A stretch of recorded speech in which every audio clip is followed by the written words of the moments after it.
Fala, as amizades, beleza? Hoje com a review do 5º episódio da 2ª temporada de Tokyo Ghoul. Eu sou o Felipe, e é impressão minha ou a gente teve um festival de censura?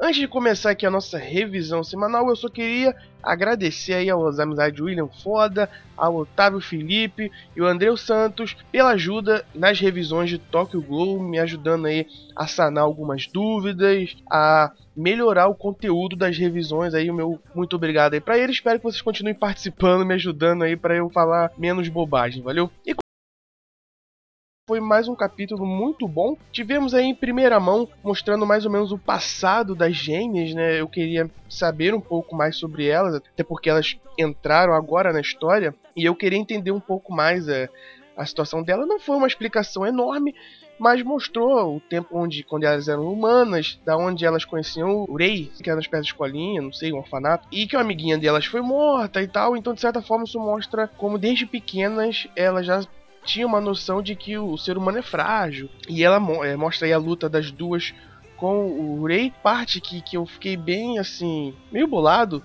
foi o excesso de censura nessa luta delas com o Rei. Muita censura, cara. Eu não entendi qual foi dessa censura, porque no próprio episódio de hoje nós tivemos aí outras lutas e com sangue escorrendo pra tudo que é lado. E a gente não teve censura. E nessa parte da luta delas com o Rei, censura pra tudo que é lado, cara. Então, assim, eu até entendo e tal, mas não gostei muito desse excesso de censura nessa parte da luta. Parece que elas vão conseguir derrotar ele, porque elas conseguem tirar lá aquela foice gigante da mão dele, mas ele tá cheio de uma espécie de faquinha com aquele metal que eles usam lá pra poder cortar os glows, mas elas conseguem fugir aí.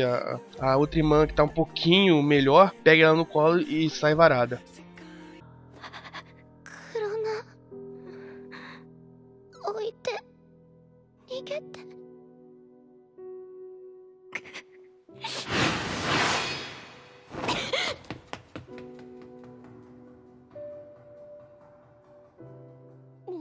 E aí a gente tem a luta também do Ayato com aquele cara lá, o agente, que tá também bem interessantezinha, e até que durou bastante.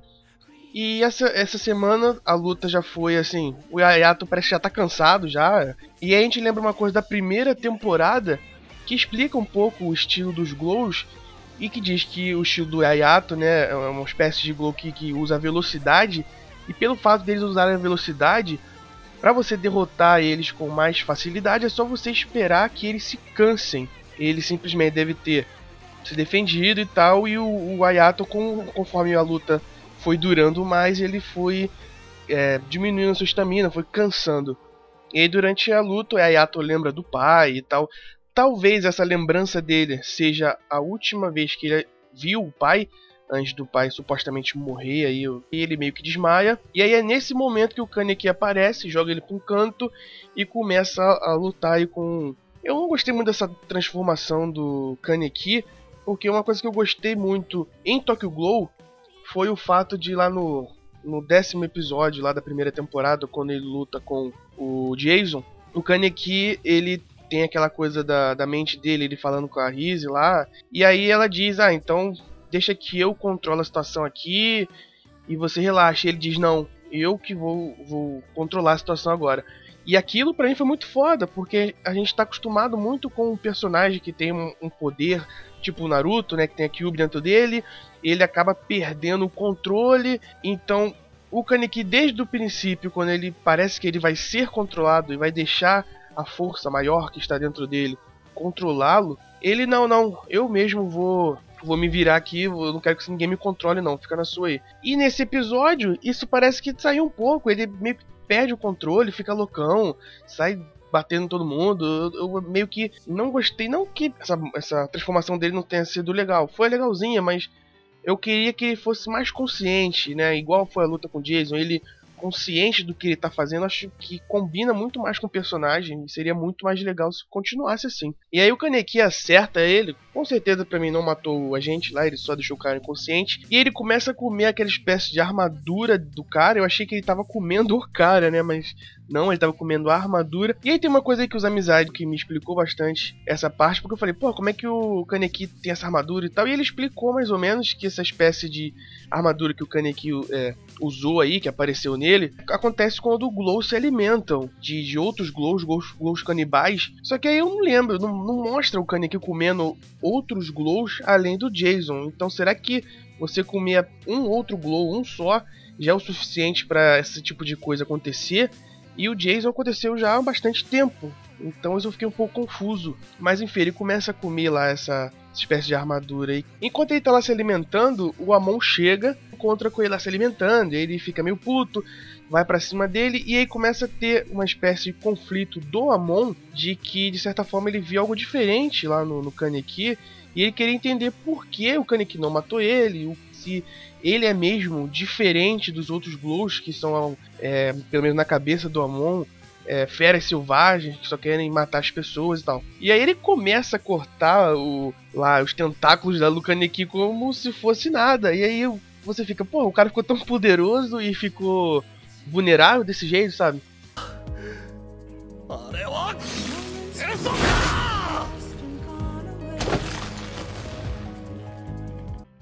E aí no meio de toda essa conversa do Amon com o Kaneki finalmente ele recupera o controle, né? Recupera a consciência, e aí ele, né, meio que se controla, começa a chorar e fala que não quer mais comer e tal.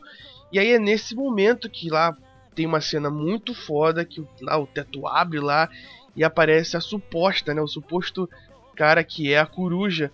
E aí eu fiquei, porra, o cara que é a coruja, ele não parece muito Glow, não sei, ele tem aquelas garras bizarras. E eu fiquei, porra, esse cara é o quê? Né? Porque ele é tipo gigante e é todo. Ele parece que é uma coisa além de um Glow. E aí ele pega o Kaneki e o Yayato lá com aquelas garras dele lá bizarras. E dá uma impressão que agora os Glows podem voar, né? Porque ele dá um salto que voa, ele fica. Parece que ele tá voando eternamente. Mas essa parte é bem foda, né? Dele abrindo assim e o sangue escorrendo pelo teto, escorrendo pela boca dele, achei muito foda.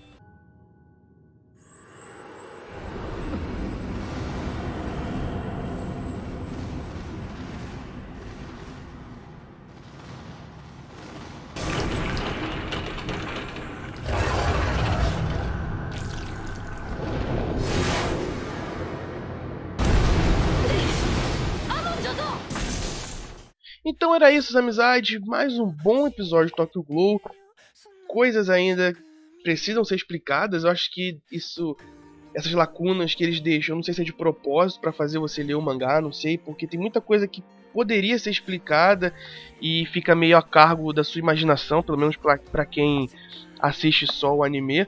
Aparentemente, esse arco aí da prisão acabou e vamos ver o que rola mais pra frente. E aquele recadinho de sempre, se você não é inscrito no canal, se inscreve no canal para estar acompanhando aí as revisões do canal. Se você é inscrito, não esquece de dar aquele apoio de sempre, que eu sei que você vai dar, dando seu like, dando seu comentário. Se eu esqueci alguma coisa, comenta aí. Se eu falei alguma bosta, me corrija, por favor. Então é isso, amizade. Até semana que vem. Abraço para todos vocês. Valeu!